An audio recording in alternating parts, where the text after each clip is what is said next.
Welcome back. Very happy that you're here for the final segment of organ accompaniment in the Catholic tradition for the Royal Canadian College of Organists, Organist Launchpad. Prelude and postlude planning. So this is really where we get into the kind of soloist element of organ playing in a Catholic setting. When you think about it, preludes and postludes, you don't really collaborate with another musician. You begin the piece, you conclude the piece, and in that entire time frame between the beginning and the end, you were simply playing the music. So, what is important in prelude and postlude planning then? First of all, it's important to note that the prelude sets the atmosphere. So keep this in mind as you're planning music. What is the affect of the piece that you are going to play as a prelude? So people are entering the church, and this piece is the first thing that they will hear. So what is the affect? What is the atmosphere that it creates? What is the registration required? Will the volume of the prelude match the volume? Will it exceed the volume, or will it be less than the volume of the entrance hymn? This is simply important because you want to think about the contrasts.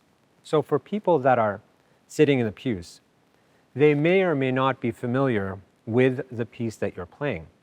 Their experience is a blank slate.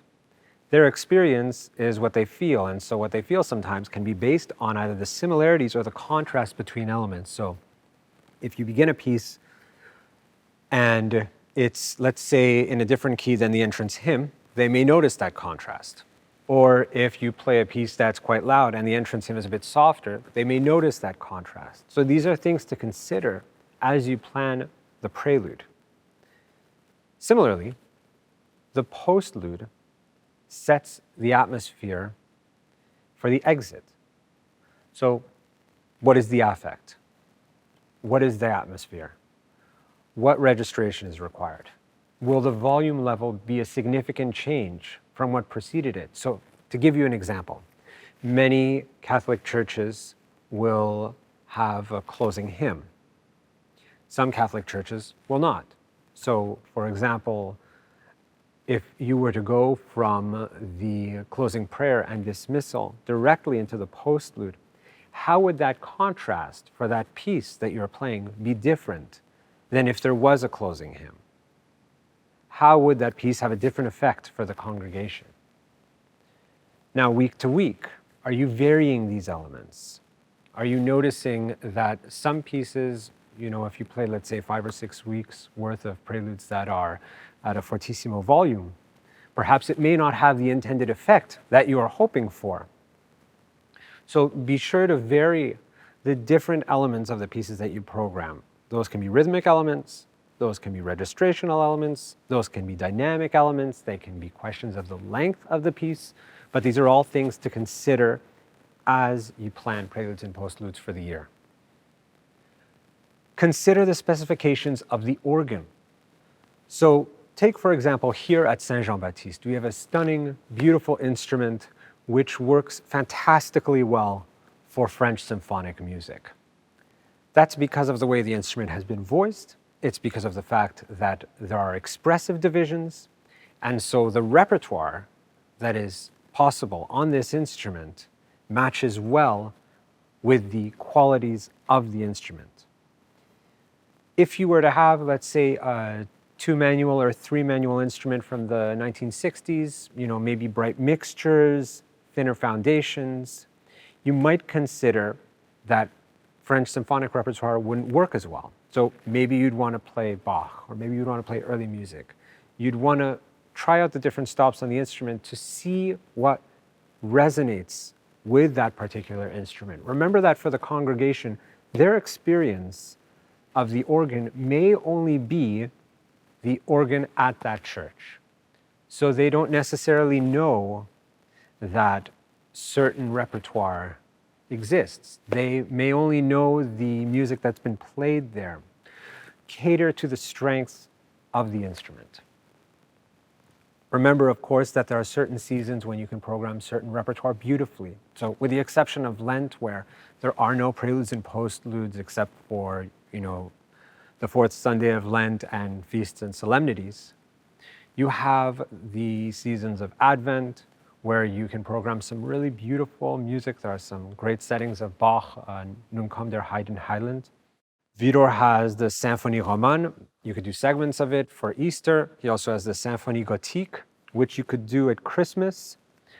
Charles Tournemire set 51 different suites in a massive organ cycle, 5 pieces per suite, and it would be very straightforward to be able to program elements of those for preludes and postludes. Just different ideas to consider.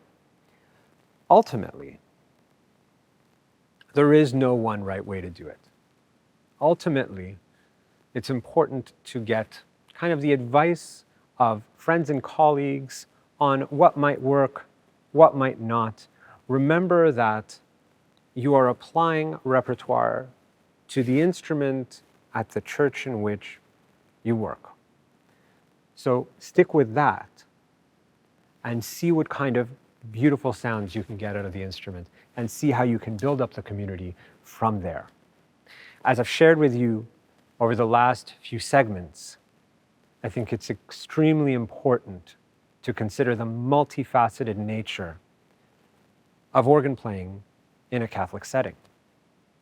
It's important to consider that you are a musical leader, that you are an accompanist, and that you are a soloist. And while those 3 things coexist, they may not be in play at the exact same time. At other points, perhaps you will use 2 or 3 of the facets at the same point. Your role is to create a profound, beautiful, transcendent experience for the people that you minister to. I hope that these pointers help you in your growth trajectory as an organist. As you grow your own voice, I encourage you to consider these principles of organ accompaniment and to apply them in ways which work for your community. The reality is that as you develop that voice, you will also develop the liturgical life of the church which you serve. I encourage you to take a deep dive into what works well on the instrument that you play.